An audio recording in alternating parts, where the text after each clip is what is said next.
किसी भी competitive exam की एक बहुत इंपॉर्टेंट चीज होती है नोट्स बनाना। आप क्लास तो ले लोगे, पर क्या वो क्लास आप बार बार देख सकते हो?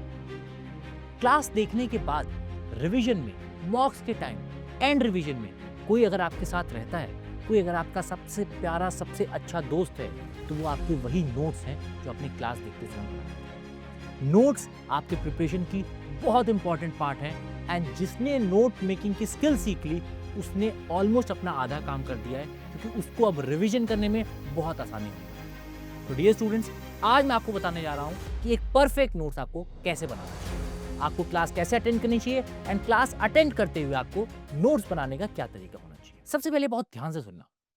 अगर आप अपनी कॉपी में बहुत फैला के स्प्रेड करके चीजें लिखोगे, तो कहीं ना कहीं आपकी नोटबुक्स बढ़ेंगी। आपके एक सब्जेक्ट की 3 से 4 नोटबुक भी बन सकती हैं। और जब आपके पास 3 से 4 नोटबुक होती हैं, तो कहीं ना कहीं आप रिवाइज करने में लेथार्जिक हो जाते हो, आपको रिवाइज करने का मन नहीं करता। इसलिए एक बहुत इंपॉर्टेंट चीज है कि आपको अकॉर्डिंग टू सब्जेक्ट अपने हर पेज को ऐसे बीच से डिवाइड करना है, और आपको इन दोनों पार्ट्स का यूज करना है नोट्स बनाने के लिए। क्योंकि अगर आप सिर्फ एक पार्ट का यूज करते जाते हो, तो पूरे पेज में बहुत सारी स्पेस खाली हो जाती है, जिसके कारण आपकी बहुत ज्यादा स्पेस बढ़ती है, एंड एंड में आपकी नंबर ऑफ नोटबुक जो आपको रिवाइज करनी है वो बहुत ज्यादा बढ़ जाती है, और आपको वो टास्क बहुत डिफिकल्ट लगता है। तो हमेशा अपने पेज को 2 पेज पे डिवाइड करो, एंड देन आप नोट्स बनाना शुरू करो। अब दूसरी चीज है नोट्स बनाना कैसे। क्या सर हमें लेक्चर देखना है, एंड लेक्चर देखते हुए पहले लेक्चर टीचर देख लिया, क्या देखते देखते लिखना है? या फिर क्या सर लेक्चर खत्म होने के बाद हमें नोट्स देख करके लिखना है? एक्चुअली नोट बनाने का तरीका क्या होना चाहिए? तो इसके लिए देखो, सबसे इंपॉर्टेंट बात है, क्लास अटेंड करते समय हमेशा आपको रनिंग नोट्स लेने हैं। रनिंग नोट्स का क्या मतलब होता है? रनिंग नोट्स का मतलब होता है कि आपको स्क्रीन पे देखना है, टीचर ने जो आपको पढ़ाया, जो लिखाया, उसके बाद वो आपने समझा, ग्रैब करा, फिर आप नीचे देखोगे एंड आप अपने से वो चीज लिखने की कोशिश करोगे। अगर आप एक-एक word, word to word teacher का देखा हुआ अपनी कॉपी में लिख रहे हो, तो कहीं न कहीं आपका कोई फ़ायदा नहीं हो रहा है। आप उस चीज़ को कॉपी कर रहे हो, इससे बेहतर है कि वो टीचर जो नोट दे रहा है, वही आप ले लो।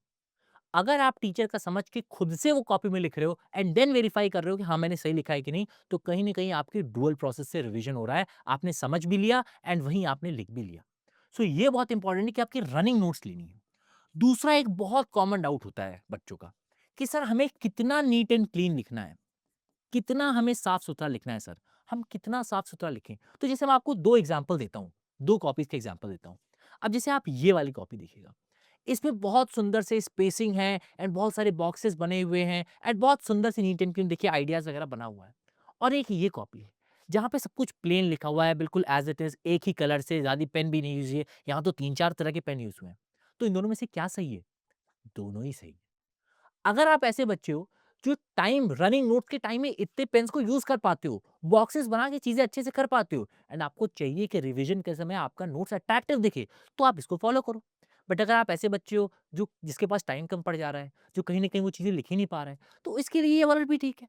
आप एक ही पेन से लिखो, बट इतना नीट एंड क्लीन लिखो कि बाद में आप खुद से रिवाइज कर पाओ। तो आपके मेन नोट्स में सबसे इंपॉर्टेंट है आपके रनिंग नोट। कॉपी 2 पार्ट में डिवाइड होना चाहिए। आप 1 पेन से लिख रहे हो, 2 पेन से लिख रहे हो, आपकी मर्जी, आपकी स्पीड के ऊपर डिपेंड करता है।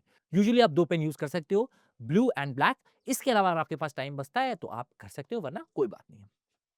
ये तो हो गया आपकी नोटबुक 1। नोटबुक 1 वो है जो आप क्लास अटेंड करते समय देखते हो, इसी में आपकी क्लास की सारी अंडरस्टैंडिंग लिखी होती है, एंड जो भी आपने समझा है क्लास में, सब कुछ यहाँ पर है। ये एक ऐसी कॉपी होती है बेटा कि जब आप दिसंबर जनवरी में जाकर के रीड करते हो ना, तो आपको याद आता है कि इस टाइम पर या ये लिखते समय मेरे टीचर ने क्या बोला था।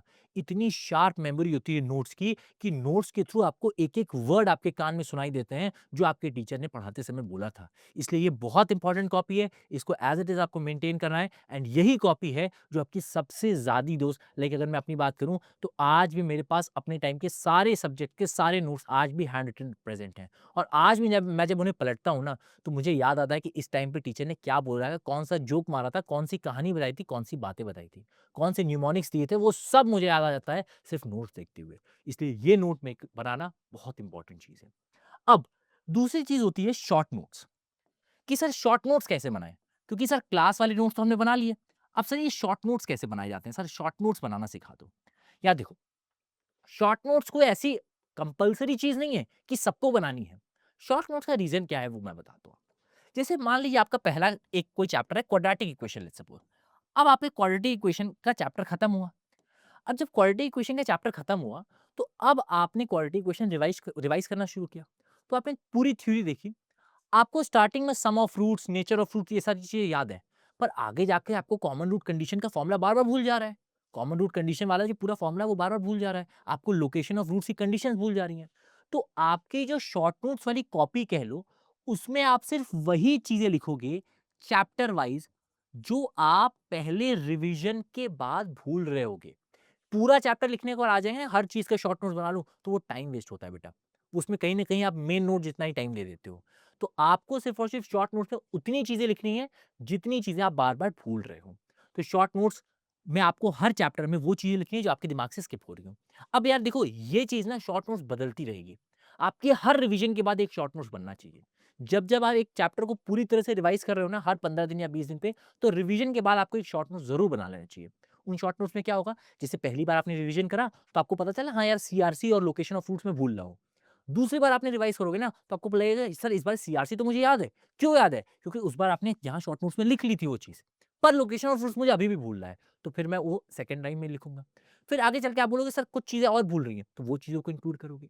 सो ऐसे आपके साल भर में 3 से 4 से 5 राउंड शॉर्ट नोट्स एक चैप्टर के बनते हैं। बट हाँ, वो उनका पर्पज सिर्फ और सिर्फ ये होता है कि जो चीजें आप भूल रहे हो उनको आपका रखना, ताकि जब आप नेक्स्ट टाइम रिवीजन कर रहे हो तो सबसे पहले आप वो चीज देखो। सबसे पहले आप शॉर्ट नोट्स देखो, उसके बाद आप आगे चल करके अपनी पूरी नोटबुक देखो। क्लास के बाद इस नोटबुक के रिवीजन में आपको 15 से 20 मिनट से ज्यादा नहीं देना है। 15 मिनट अगर आपने इस नोटबुक के साथ बिता लिया तो वो पूरे क्लास में कराई हुई सारी चीज आपके दिमाग में आ चुकी है एंड अब आप आगे जा सकते हो। सो यही था बेटा नोट्स एंड शॉर्ट नोट्स बनाने का तरीका। अगर आपने नोट्स और शॉर्ट नोट्स बनाने का तरीका सीख लिया तो आपका आधा काम हो चुका है, क्योंकि अब लेक्चर देखने के बाद आपको फिर से कभी वापस लेक्चर देखने की जरूरत नहीं पड़ेगी। So this was it from my side dear students. अगले वीडियो में मिलेंगे, तब तक के लिए अपना बहुत ख्याल रखिएगा। आपकी कोई भी क्वेरीज है आप कमेंट कर सकते हो। See you all in your dream institute.